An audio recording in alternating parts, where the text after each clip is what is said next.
The morning she climbed barefoot onto the neighbor's woodpile, belly full with child and breath white in the frozen air. Every man in the valley muttered the same thing: she's gone mad. But the truth was worse for them than madness. She was right. Her name was Miriam Keller, and if you said it in town, someone would spit. The men said she only got through the winter because her husband, Henry, had built her cabin before he died. They said her luck would run out before the baby came, that no woman, especially not one like her, could last the season alone. She was young, she was unmarried now, she was swelling at the belly like a hickory gourd, and she was soft-spoken. She hadn't lifted a hammer since her husband died the previous spring, and no one had seen her chop wood since. That last fact alone was proof enough to the men that her cabin would be a cold grave before March. They watched her when she came into town, not in lust, not in pity, in the way vultures watch something move that ought to be dead already. But Miriam kept her eyes down, picked up the flour, and walked back uphill through snowdrifts without asking for help. Every week it was the same, and then something changed. No one in the valley could say exactly when it started, only that it began after the first real freeze. Before the December sun had even climbed clear over the hills, men noticed strange shapes outside the Keller place, mounds near the base of her cabin walls, brown ridges snaking from under her porch into the snow. One man said he saw steam coming up from a trench by her outhouse. Another swore he caught a whiff of smoke from somewhere it shouldn't have been. When the first January windstorm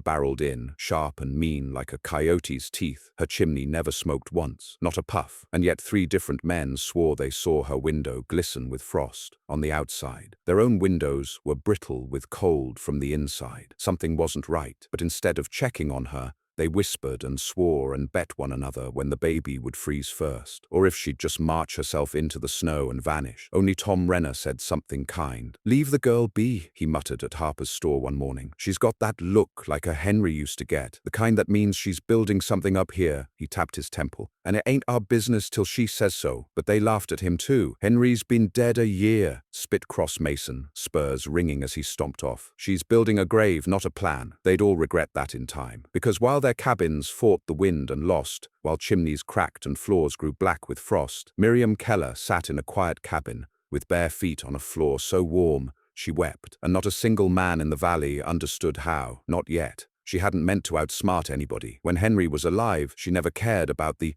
stove. She cooked, she cleaned, she stitched socks with her fingers nearly bleeding, but the heat was his job. He chopped, stacked, sealed the windows with pine tar, and made sure the back wall didn't grow icy when the wind howled out of the west. Then that spring, when the cholera came and Henry died on a Tuesday, she was left with the land, the child in her belly, and no good way to keep warm. Everyone said she ought to pack up and go to her uncle's in Desiree. But Miriam didn't believe in fleeing. That summer she dug. She dug while the other widows prayed and the men watched. She pretended it was a garden, and in a way it was. Only instead of beans or corn, she was planting air, warm air, air that could move, air that could rise. It started with a small trench from the back of her cabin to the woodpile, then another one under the porch, and then one deep cut under the stove itself. She borrowed books she didn't return. She asked the old Chinese man near Dead Horse Pass questions no one had asked him in 20 years. He smiled and told her about earth tunnels and fire trenches. She wrote everything down, and when the first frost came, she began to change the cabin. Not outside, inside. She tore up the back floorboards, not all at once, just one row. Then she laid in clay pipes,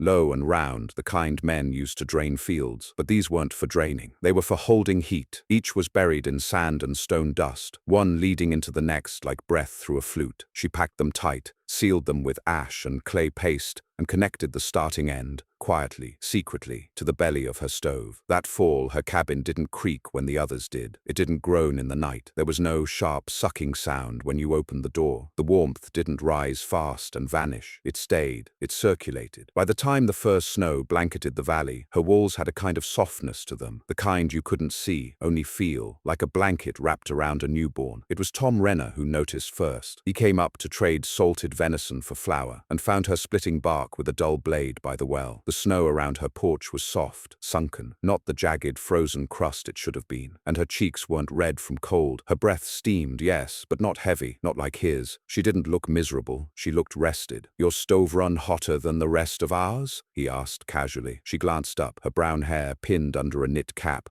and said nothing. He tried again. Or maybe you found a better sealant than pine. She paused. Then, without smiling, she said, just something I remembered Henry talking about. Something he never got to try. That was all. But Tom didn't forget it. And when he told the others, they mocked her again. Sure, said Cross. She remembered some dead man's theory and fixed what none of us could. Must have sprinkled baby tears on her logs, someone else chuckled. But by then, it was too late to laugh, because February was coming, and with it, the freeze that would break cabins like twigs. The truth about her invention, though she never called it that, was that it didn't burn hotter. It burned longer, slower. The clay ductwork under the floor stole just enough of the stove's heat to keep the air moving. Heat passed through the pipes, radiated through the dirt, and settled under her feet. Even when the fire itself went out, the warmth lingered. And the trench under the porch? It pulled cold air in, not out, a slow current that fed the stove from below, instead of drawing from the cracks around the door. That meant no drafts, no sudden whoosh when you opened it. The fire stayed even. In short, Miriam Keller had created a passive draw heat system, without ever calling it that. No blueprints, no lectures, just a widow with a shovel and too many long nights of thinking. When the big freeze hit on February 11th, nearly every cabin in the valley cracked, pipes burst, plaster fell, ice bloomed on ceilings like mold. At sunrise, Tom Renner rode past the Keller place. Her chimney puffed slow, her windows glistened with sun, and smoke curled from a trench near the rear porch, not the roof. He dismounted and walked up. She opened the door barefoot,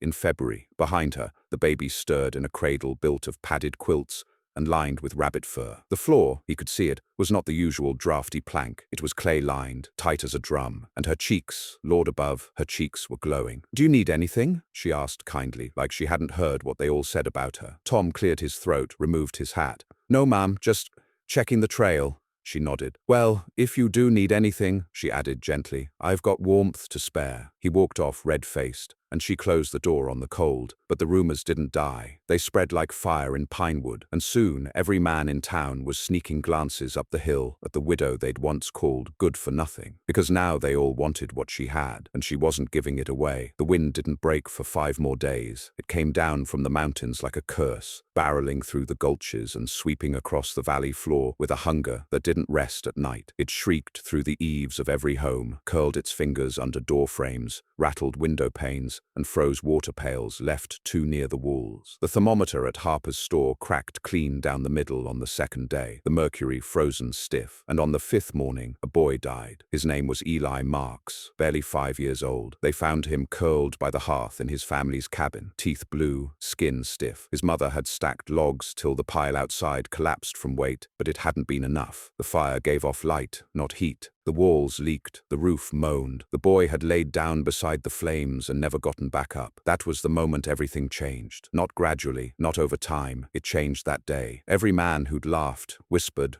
or looked down his nose at Miriam Keller now stood in a kind of stunned, awful silence. Because the Marks cabin had been one of the good ones, bigger than most. Henry himself had helped build it 2 years back. And if that house had failed, what hope did the rest of them have? The wind didn't care whose name was carved into a beam. It found the cracks just the same. By noon, 3 men had gathered in front of Harper's store, voices low, hands shoved in their coats. "She's doing something," said Tom Renner. "She's not just lucky. We all seen the frost outside her windows. You know what that means?" No one answered. He spat into the snow and added, "Means she's not burning hot. She's keeping it in. Somehow. Means the baby don't need to wear boots indoors. Means she ain't choking down smoke like the rest of us when the draft pulls wrong." "Then what do you want us to do?" growled Mason. "Go beg her to draw us a picture? She ain't said a word since fall." Tom looked at him levelly. "Maybe someone ought to ask her, kindly, like she's a human being." But that's not what they did. Not yet. Instead, they sent their wives. By dusk, 3 women trudged up the hill, baskets tucked under their shawls. Anna Mason, Ruth Holbrook, and Ella Peters. All women who'd once muttered behind Miriam's back, said she was playing the widow card too long, said she should remarry or move east before the baby came. But now their lips were pale, their children coughing, their husbands shaking with fever beside dying fires. They came not to gossip, but to knock. Miriam answered barefoot again, the light behind her gold and calm, and the smell of baked squash and fresh bread drifting out like it belonged to another world entirely. "Come in," she said gently, as though they were old friends. The three women stepped into warmth they hadn't felt in weeks, not even in their dreams. The air inside her cabin didn't press heavy on the chest like fire smoke. It was light, dry, clean. Their boots steamed where they stood. The floor was warm. The baby's cradle sat near the wall, not the hearth. And yet the child inside it cooed and blinked, content. There were no logs stacked in the corners, no frantic scraping at bark or paper, just a modest fire in the stove, burning low,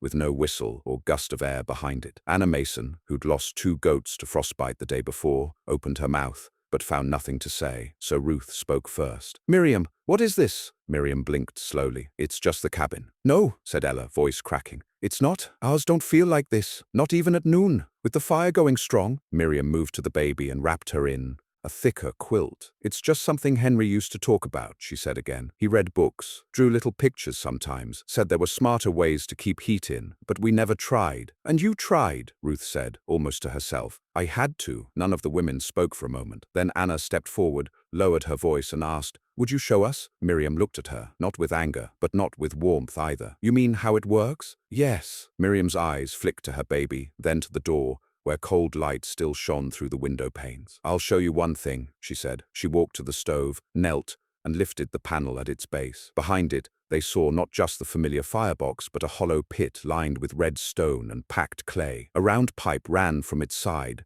down through the floor into the earth below. "That draws air up from the porch trench," Miriam explained. "Not from the room. So no draft, and it makes the fire pull steady." Ruth bent closer. "Where's it go?" "All through the floor, in a loop. The hot air travels inside the clay tunnels, heats the dirt. The stone holds it." "And the warmth comes up?" Ella asked. "No, it stays under your feet, where you need it." The women looked at one another. Ruth whispered, "You buried your stove." Miriam nodded. "It breathes down," she said, "not up." The next day, the real trouble began. Because Ruth told her husband, and her husband told the town, and the town did what desperate men always do when their pride is cracked. They came as a crowd, 22 of them, boots thudding, breath white, axes slung over shoulders. Not angry exactly, but not humble either. They stood at the edge of her clearing like soldiers before a fortress, staring at the crooked chimney, the sunken snow around the porch, the faint scent of warmth that drifted out when the wind changed. No one knocked, so Miriam opened the door herself. They didn't know what to say, so Mason tried first. "We heard you figured out some trick for keeping the warmth in." Miriam's face didn't flinch. "Not a trick," she said. Tom Renner stepped up. "Then maybe you'd share it." She folded her arms gently over her belly,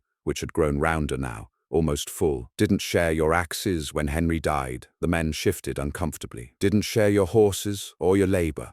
Said I should go to Desiree." Some of them looked at their boots. "I dug those trenches by hand," she said, voice still soft. "I poured clay till my arms bled. I watched the stove smoke twist wrong and figured out why." They didn't speak. "You called me foolish, weak. You said I'd freeze." Renner finally looked her in the eye. "And we were wrong." Silence. "I've got women coming now, asking how it works," she said, "so I'll tell them." "But not us." She looked at the crowd. Faces she'd once smiled at in church, men who'd eaten Henry's cornbread, men who said nothing when the snow began to bury her porch. "You didn't want my hands," she said. "You wanted my fire. There's a difference." They stood there for a long time, and she didn't invite them in. The freeze broke 2 weeks later. 3 more children had gotten sick. 2 cabins had caught fire when the draft blew embers wrong. 1 man lost 3 toes, and through it all, Miriam's cabin stayed warm. More women came, quietly, humbly. Some brought gifts, preserves, cured meat, good wool socks. Others just came with red eyes and shaky voices, saying they needed help, that their children couldn't sleep, that the wind made the crib rattle at night. Miriam didn't keep her secrets. She opened the floorboards, showed them the trench pattern, explained the clay paste she made from rabbit dung and powdered stone, even gave them sketches Henry once scribbled in the margins of a prayer book. But when one man tried to come see it with his own eyes, Cross Mason himself, she met him at the door and closed it behind her. "You'll get it second hand," she said simply, and walked past him with her baby on her hip. The warmth behind her felt like justice, and he didn't follow. The spring thaw came late that year, as if even the sun hesitated to walk through the same valley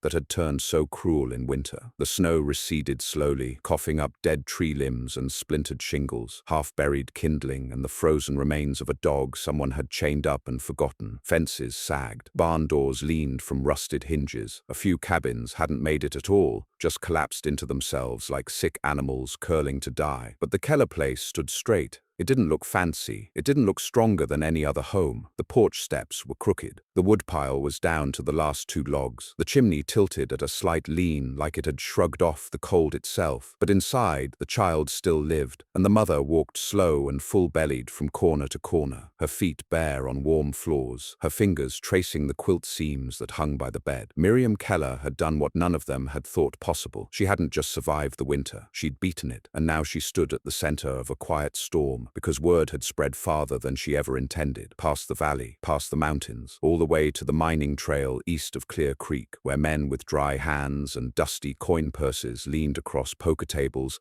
and muttered stories about the widow with the furnace under her feet. A few even rode into town asking to meet her, like she was some novelty to be poked at. She turned all of them away, but one didn't take no for an answer. His name was Franklin Dale, and he wore his boots polished and his beard trimmed too neat for a man who claimed to be a woodsman. He knocked on her door 3 days after the last frost, holding a satchel that smelled faintly of grease and ink. "Ma'am," he said, touching his hat politely, "I came to see about your heating method." Miriam blinked. "I'm not selling anything," he added quickly, reading her face. "I'm a draftsman. I draw designs for builders, mines, railroad sheds, mountain lodges. I've got clients out in Utah, up in Idaho too. They've all been struggling with the cold. And you heard about me," she said flatly. He nodded. "They said there's a woman in the hills who beat the freeze without splitting 3 cords a week." She said nothing. "I don't want to steal nothing," he said, earnest now. "I want to pay. Whatever you've built, if it really works, I can turn it into plans. Help others. Folks are freezing out there." Miriam didn't move from the doorway. "I didn't build it for others." "No, ma'am, but they could sure use it." He waited, but she didn't invite him in.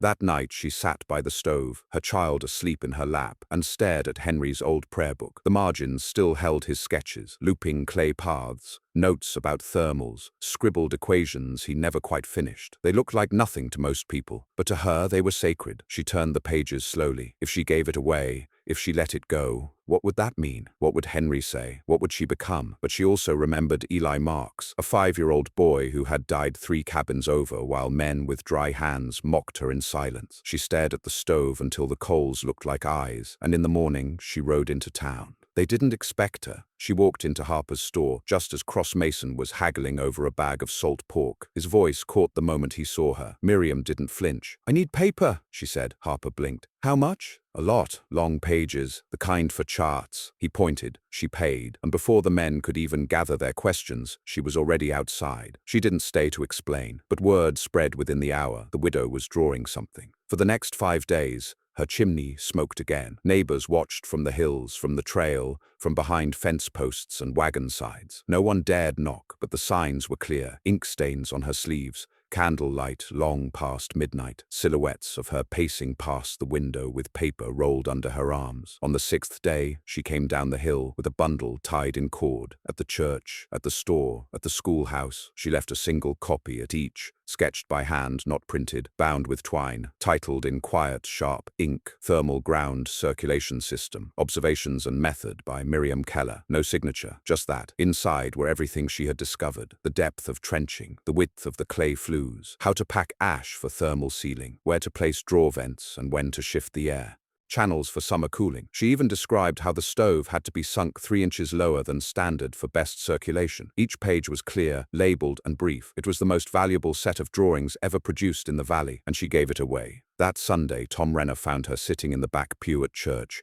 her baby wrapped in the same old quilt, eyes heavy but peaceful. He leaned beside her, removed his hat, and whispered, "You've done something no man ever did." She didn't look at him. "It wasn't for you." "I know," he said, "but we needed it just the same." She nodded once and said nothing more. By the time summer reached full bloom, 5 cabins had already begun to tear up their floors. Ruth Holbrook's husband led the first rebuild, following Miriam's notes step by step. Ella Peters laid her pipes in early June, packing them with clay brought in from the West Ridge where it held more iron. Even Cross Mason, pride bleeding down his neck, dug a trench so wide his barn doors had to be moved, but none of them quite got it right, because the drawings could only show so much. They didn't include the hours of failure, the nights of coughing black ash, the way heat moved like water but slowly slower, more stubborn, the way clay cracked unless mixed just so. That knowledge lived only in Miriam's hands, and she wasn't offering lessons. Still, some of them tried to replicate it anyway, others tried to profit. By August, a man named Olin Price rode up from Colorado Springs with a wagon full of printed pamphlets titled "The Widow's Heating Secret, Now for Sale." He didn't get far. Tom Renner saw him first. "Where'd you get those drawings?" Tom asked quietly, watching the man unload crates near the post station. Olin blinked. "Public papers. Woman up here handed them out. That makes them fair use." Tom took a slow step forward. "You didn't ask her." "Didn't need to. Ideas don't belong to people, son. They belong to progress." Tom didn't say another word. But 3 hours later, Olin Price was on a wagon headed back east, minus his pamphlets, minus his crates,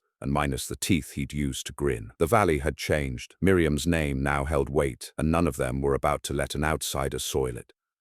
But all that paled compared to what happened next. Because while the men were chasing inventions and redrawing their floor plans, while women sewed new insulation wraps and farmers dug trenches that looped and bent and crisscrossed like stream beds, the true test hadn't come yet. It came in the form of a letter, sealed in red wax, stamped by the seal of the Federal Office of Settler Development. Miriam read it 3 times. She didn't speak, didn't blink much either. Then she folded it carefully, placed it on the table, and stood staring out the window where the wind still danced through the branches.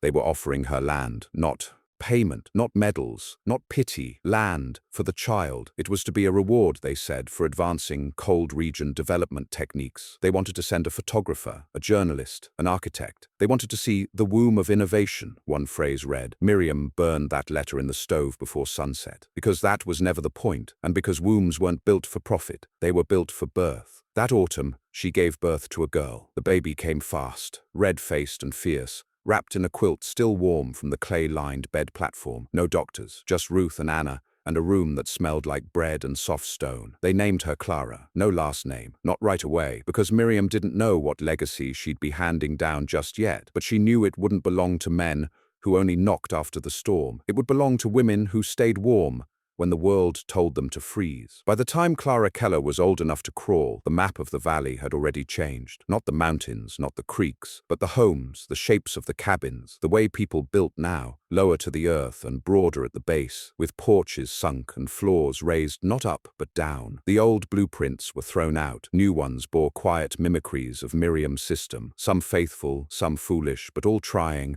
all chasing the warmth she had summoned from dirt and desperation. The church, too, was rebuilt. It was Tom Renner who pushed for it, dragging logs by hand after a lightning fire had taken the bell tower. He lined the walls with sod insulation and sunk the stove on a low stone slab, mimicking the way heat had curled through Miriam's floor. It wasn't perfect, but it was better. The old drafts were gone. Hymns didn't puff out as smoke in the winter air. Babies cried less. Elders stayed longer. That winter no one froze. Not a single child. Not a single animal. And still, Miriam said nothing. She didn't sit in the front pew. She didn't speak from any pulpit. She didn't ask for repayment or glory, or men with clean boots to inscribe her name on plaques. She stayed in her cabin, now larger, now sturdier, expanded not with help from the valley, but with her own hands, Ruth's help, and a soft-muscled ranch boy named Eli, who came once a week with tools and a shy smile. She never asked for his name. He never gave it. The warmth inside her home had taken on a kind of reverence. Visitors came less frequently now, not because they'd stopped caring, but because there was a hush about her, a glow that made people feel ashamed of how they'd once spoken. Those who came did so carefully, feet cleaned,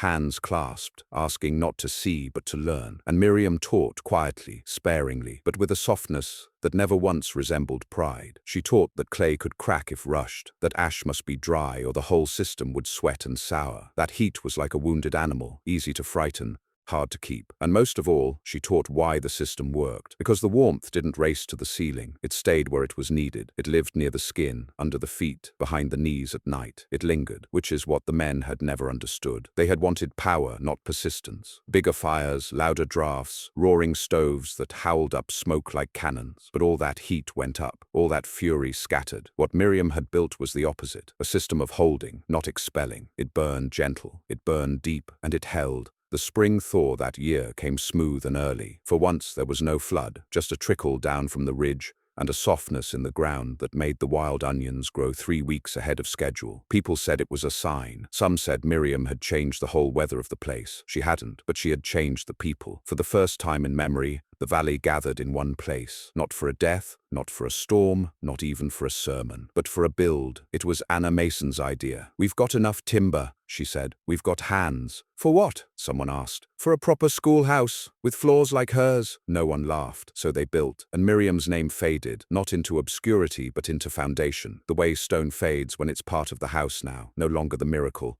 just the ground it's built on. That winter, Clara Keller took her first steps. She walked across the same warm floor her mother had packed with aching hands, and the whole valley felt it, not with noise, but with silence, the kind that says, "This will last." The night Clara Keller took her first steps, the floor of the cabin hummed like something living. The wind scratched weakly at the shutters. The stove whispered its low, steady breath into the buried clay flues beneath her, and her feet, soft, fat, unsteady things, moved as if drawn by warmth itself. She fell twice, then toddled 3 steps forward again, arms out, giggling. Miriam didn't rush to catch her. She just watched, silent, holding a corner of the table, eyes glistening, not from pride, from relief, because Clara's life had never known the cruel breath of winter the way her mother had. She had never woken with frost on her blanket, never screamed at the wind, never gone blue from the inside out. And as she wobbled across that warmth-stained floor, surrounded by the quiet of a stove that never roared, it wasn't lost on Miriam that the girl's very first steps,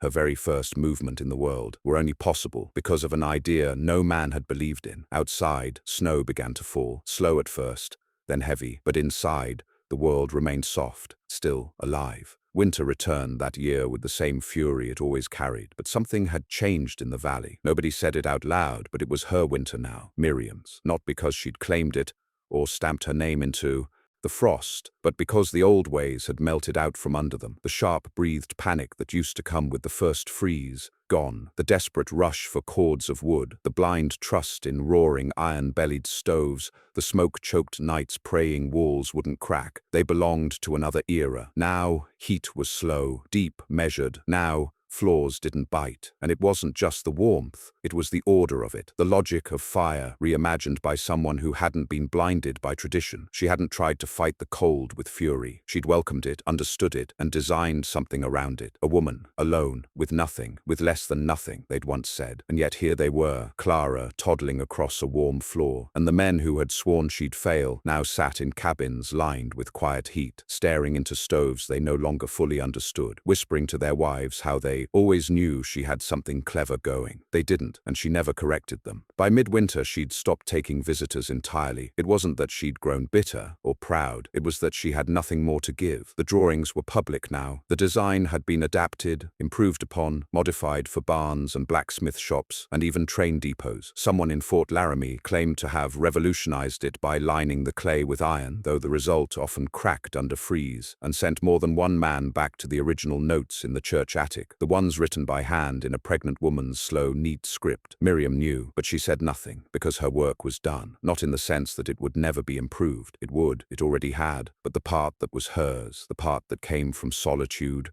grief, frost-bitten nights, and the weight of building something when no one believed you should be building at all, that part could not be replicated. And it didn't need to be. It had already done what it was meant to do, keep one child alive, and show the rest of the world that women who are dismissed, ignored, and quietly endured often build the strongest foundations. In the silence of that last winter month, with snow piling thick against her windows, Miriam found herself awake more often than not. Not from worry, from memory. She would sit in the rocking chair beside Clara's crib and think of Henry, his rough sketches, his half-muttered dreams, the way he'd talk through stove designs even as he pulled off his boots at the end of a long day. He'd never been able to build it. He died too soon. But in his absence, she had reached for the dream, finished it, and laid it into the very earth beneath her child's feet. She sometimes wondered what he would have said, not about the stove, about her, about how the woman he left behind, pregnant, alone, barely strong enough to lift an axe, had done something none of the valley's men could do with all their strength. And steel. She never got an answer, of course, but in the silence of that warm room,